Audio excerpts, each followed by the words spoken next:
Our history has been stolen from us.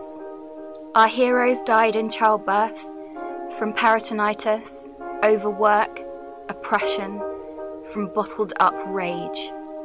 Our geniuses were never taught to read or write. We must invent a past adequate to our ambitions. As a remnant of the women's liberation movement, this is one of the many items that would not have been preserved without the Women's Library. The library functions to bring back women from the anonymity of the past and to weave a heritage from the fragments our forebearers left behind. Royal Holloway Feminism Society fully opposes the current threat to the Women's Library. The library provides a unique source of inspiration for feminist activists, charting decades of rebellious women campaigning on issues from the vote to wages for housework. Women's history is already marginalised, despite documenting over half the population's history. It deserves to be protected. One of Royal Holloway's most famous students was Emily Wilding Davison, who died as a martyr to the suffrage cause, attempting to display her Votes for Women banner on the King's Horse. Her return ticket for that day is still in the Women's Library collection. Each of the 70,000 items holds a story.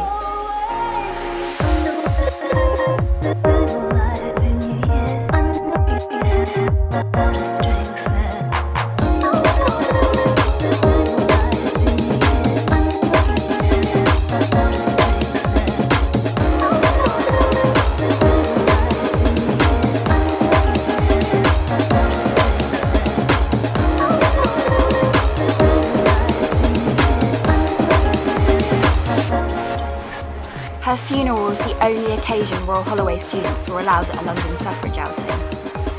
The Women's Library links all of our history.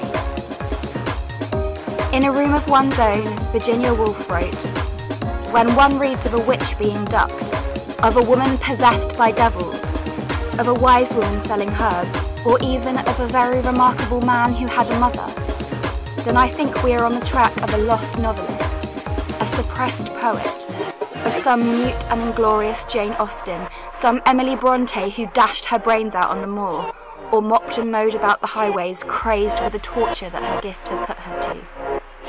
Indeed, I would venture to guess that a nun, who wrote so many poems without signing them, was often a woman." The Women's Library has created a space to encourage women's genius, and equally to record it, reclaiming the anonymous women of the past. It is a space not only for privileged women, but also the marginalised, all ethnicities, all classes, all sexualities. It is an inclusive home for everyone, enabling equal access to the exploration of identity and the sense of history that we are all entitled to. Royal Holloway once had a suffrage library, run by staff and students. The library no longer exists, and the collection has been eroded. We must protect the history of our rebellious feminist forebearers. We support the Save the Women's Library campaign, and we're asking you to help us by signing the petition and spreading the word. Because well-behaved women rarely make